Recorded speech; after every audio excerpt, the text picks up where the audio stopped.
Welcome to the Deep Dive, where we unpack interesting sources to help you get informed fast. That's right. Today we're diving into a personal reflection. It's titled Talking About Jesus, and the subtitle is Replenish My Lamp, O Lord. Yeah, it reads very much like a prayer, maybe a devotional piece.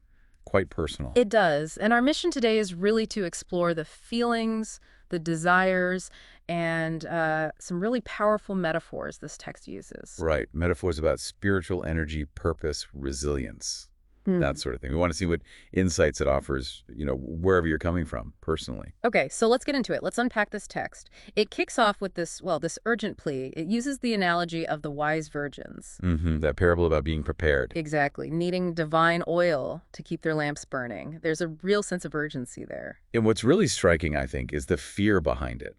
A fear of growing cold or forgetting, even slumbering, if you're just left to your own devices, your own energy. Right. It really highlights this deep sense of needing something else, a source outside yourself. Yeah, a spirit to rekindle that inner flame, as the text puts it. And it's interesting, it's not just about being ready for some, big future event, although it does mention your coming. It's mentioned, yeah. But it really emphasizes being ready for each moment. You invite me to walk with you, wanting to overflow with zeal. So it feels very present focused, too. Absolutely. It's about maintaining that state, that spiritual vitality right now, moment by moment, not just waiting for something down the line. Yeah, exactly. So then it shifts gears a bit from light, the lamp, to sound. It starts exploring this idea of finding a melody in the heart. I like that shift. It's like a call for the soul to be tuned to heaven's rhythm, so life aligns with some higher will or purpose. Which, raises a really important question. What actually makes this melody? What forms it? Right. And the text suggests it's built on things like salvation, redemption, grace, and mercy. You could kind of see these as experiences of being rescued, feeling forgiven, getting undeserved kindness. That's the sweet song it talks about. That's the sweet song, yeah. These experiences form it. And forgiveness seems absolutely central here.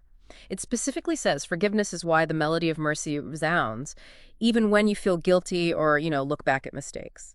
That's such a powerful idea. That the song isn't silenced by guilt. And it says praise rises like incense even when you're tired. Yeah. Because the joy comes from that inner connection, that presence.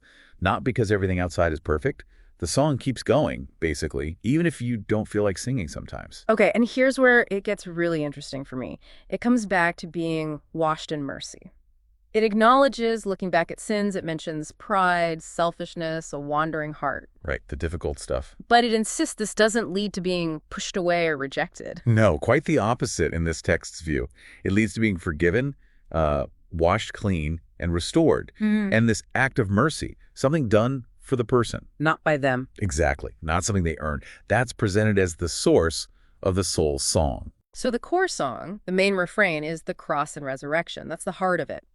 The author feels failures don't define them anymore because they're clothed with robes of righteousness. Which is a profound shift in identity, isn't it? Basing it on grace, not on your past actions or failings. Totally. And the desire then becomes for this song, this message about a merciful Savior to be shared, to be declared, even if the person feels their own voice is weak or faltering. The message itself is the key thing. Yeah, the message is bigger than the messenger. Precisely. So the whole reflection kind of builds to this call for the whole life to be a song of worship. Every breath, every step, part of this rhythm. And asking for fresh oil daily, not just to feel good, but specifically to serve, to act with gladness and fervor. Especially when facing challenges, doubts, weakness, temptation. That need for daily top-up, that replenishment, is directly linked to being able to act outwardly, to serve. And when those tough times hit, the text says the melody to return to is, well, it's very specific. Christ crucified, Christ risen, Christ reigning. That's the anchor point. That's the anchor. And it ends by framing worship of the one who gave everything as the number one priority, putting things like fame, fortune, or fleeting pleasures. Second place. Yeah, firmly in second place. Wow. Okay, so this text, it really gives us a powerful snapshot of this intense desire for spiritual vitality, using those really vivid images that the lamp needing oil, life becoming a song. Yeah, it really centers on relying on a source beyond yourself for strength, finding joy and identity in grace even when you fail, and aiming for a life where your actions kind of naturally flow from that inner state of worship or purpose. What I find fascinating is how it frames that whole spiritual journey. It's not just believing something statically, it's presented as this dynamic, active, ongoing thing, needing fuel, needing replenishment, constantly tuning yourself to that core melody. Which really brings us to a key question for you, the listener, whatever your own background or beliefs might be. What are the sources that replenish your lamp? What gives you energy and focus when you feel depleted? Yeah, and what provides that underlying melody or rhythm for your life, especially when you're dealing with the daily grind, the challenges, the setbacks?